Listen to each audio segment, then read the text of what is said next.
Alright, what else is on the rap charts? Me and Taylor might still have sex. Why? I made that bitch famous. No. Noble. No. I got 2 phones. No. God, no. Man, I don't want to review any of these.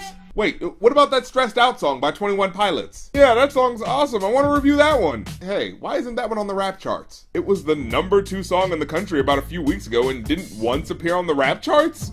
Why? What, was there not enough rapping involved? Oh, so you mean to tell me that Hotline Bling by Drake and Heartless by Kanye West are allowed to be #1 songs on the rap charts, but the song that actually has rapping in it isn't? What, because it's a rock band? Honestly, what is he doing here that disqualifies this from being counted as a rap single? It can't be that he's white, right? Because G-Eazy has a song that's on the rap charts right now. So I can only deduce that radio programmers and chart makers just plumb don't think hip-hop fans could possibly be interested in music that dared sound like rock music.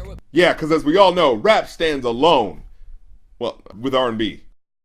Anyway, back to the song. I'm going to vouch for it by calling it a rap song and reviewing it. So let's check it out. I wish I found some better sounds no one's ever heard. I wish I had a better voice that sang some better words. So immediately we're struck with this feeling of insignificance. The feeling that creatively everything has been done before, and wishing that he could unlock something that would make him stand out as an artist. It's an aspiration that we all have, the wish that we could be better than what we are. I wish I found some chords in an order that is new. I wish I didn't have to rhyme every time I sang. Okay, did you see that? Every rapper out there, did you see what just happened? He didn't rhyme that line. But see, the unconnected rhyme is the point. The non-rhyming here is being used for a purpose. The fact that he feels creatively at a loss is pre-established, so when this part happens, it works within context and is humorous. Unlike most of you rappers who rhyme words that sound nothing alike, because instead of putting forth that little bit of effort it would take to either erase the line and start again, or make the following line make sense and give it a rhyme scheme that works, you'd rather end one lyric with a word like Ferrari, and in the next lyric with a word like chartered, see that it doesn't rhyme, and just throw up your hands and say, close enough. Just a little more effort is what I'm asking for. I was told when I get older all my fears would shrink, but now I'm insecure and I care what people think. And hey, here we have another point that resonates with people coming of age. When we're young, we're told that when we grow up, all our irrational fears would be understood, and that we'll be braver and stronger people for it. But all that's happened is that those irrational fears of the dark and the boogeyman have been replaced with tangible fears, like being one missed paycheck away from homelessness, and wasting your life on a dead-end job, worrying that the pressures to go to college was a ruse that did nothing but abuse your aspirations in exchange for massive debt that will take your whole life to pay off, or something that may or may not have even benefited you in a way that was worth the money you're predetermined to sign away when you were young and still trying to figure out your life in this crazy world. And even if it didn't benefit you, was that really what you really wanted, or were you pressured into it by peers and expectations? Can you tell I'm about to graduate? My name's Blurry Face and I care what you think. My name's Blurry Face and I care what you think. Okay, now this is a great lyric. Accumulating all of his fears and insecurities into a persona that masks his feelings and ideas, and says, this conformity is the only way to be taken seriously, so I have to metaphorically make myself unrecognizable in order to survive in this society, to mute the real features of my face and personality, to be part of the others, and to not be alone. And yeah, this is getting pretty sad, but we're about to get to that chorus, so come on, let's sing it! Care what you think. Wish we could turn back time to the good old days. What happened?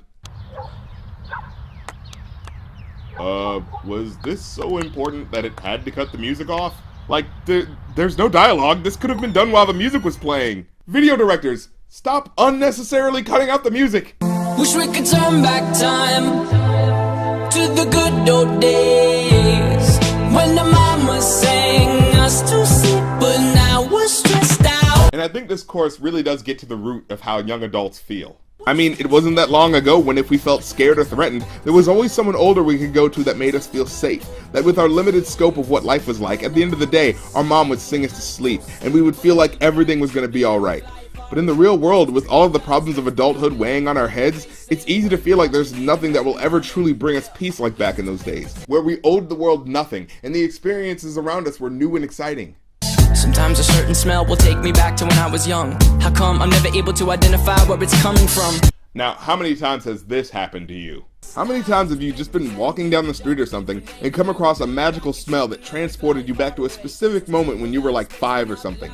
How many times do we wish we could catch it in a jar and just let it waft in our room whenever we got the feeling for nostalgia? And I like the idea of focusing on smell. The sense of smell is an oft overlooked one when it comes to reminiscing, mainly because scent is such a hard thing to pin down and replicate. It's not like a movie or a song that can be replayed, it's just this assortment of sources of particles that happen to hit your nose at a certain point. As well, so much of our reality is based on either sight, sound, or taste, but how many can truly encapsulate in words the smell of your grandma's basement that you went down to get the slip and slide, or your best friend's garage where you hung out and played basketball as a kid, or the strangely distinct scent of a car that your mom used to drive, or how your old school's hallways used to smell like. There's subtle things that we don't think about every day, and probably not even when you first smelled them as a kid, but when that breeze picks up and that perfect combinations of scents hits your nose, the feeling is euphoric, but sadly ephemeral. Out of student loans and treehouse homes, we all would take the ladder.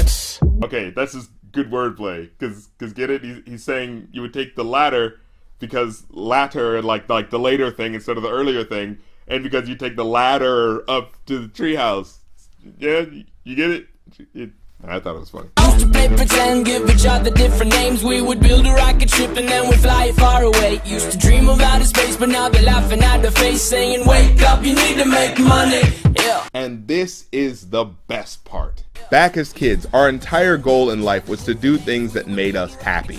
We watched cartoons, we played video games, we splashed around in the tub, ate candy, made up adventures with our action figures, played pretend, chased each other on the playground, for no purpose other than to have fun. But we have this idea set up in society that if you're not working towards getting a paycheck, you're wasting time. And this is not me saying that work isn't important, but we do have this idea implemented in our heads that playing is something kids do, because if you're playing around, you're not making money, and you're not being responsible. And that's what's demanded of you in society. Do you have big dreams that you want to aspire to? Doesn't matter. Get up and work that dead-end job because you need to pay the rent. And again, that's not that I look down on people who work hard. I think it's very important. It's just that the way our society is run, there's a subtle message of, we're not saying you shouldn't follow your dreams.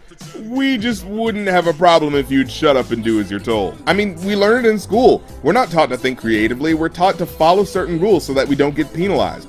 We're not taught to internalize stories of history to have a dialogue about how they affect us today. We're taught to memorize facts so that we can say them on a test. Our curiosity is slowly being bred out of us, and to enjoy yourself, to do something that can be seen as childish is automatically stupid and a waste of time. But why? Why do we deny ourselves the enjoyment of silliness and fun activities because of some archetypal notion that after a certain cutoff date, we can't climb trees, play pretend, or watch cartoons? Well, I think in this new age, we're starting to connect more with our childhoods again. And analyze what it means to be a grown-up. That it's not based on living a life that a previous generation without the access to the world we live in today has predetermined it to be, but it truly is what you want to define your adulthood as.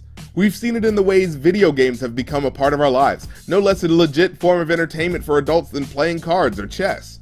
Or how it's nothing for people to discuss deeper political ideas from cartoons or superhero movies, the way people would discuss Dostoevsky or Mark Twain. But see, there are still plenty of people caught in that bubble, wasting their adulthoods on work, because anytime they played as a child, they were told to stop playing around and quit acting so childish.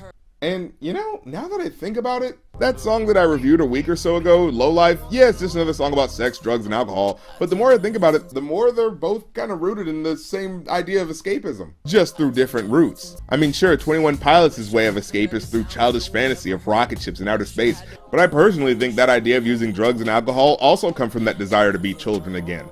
To give in to your baser instincts and do silly, stupid, pointless, idiotic things and not have to think about the consequences like children do. In fact, I think that bringing that up kind of highlights that the desire to return to having no responsibilities, to do whatever you want without thinking about consequences as a way to escape your world, also has a very dark path to go down as well. But for this song, his desire to escape has a more innocent tone and strives to just feel good again, to not have to worry about rent and student loans. And for how it sounds and for some witty lyrics, I give it a 5 out of 5. It's simple, fun, relatable, and I don't see any reason why anyone couldn't enjoy it, including Rap Station listeners. Well, I'm the Rap Critic, and I'll catch you next time.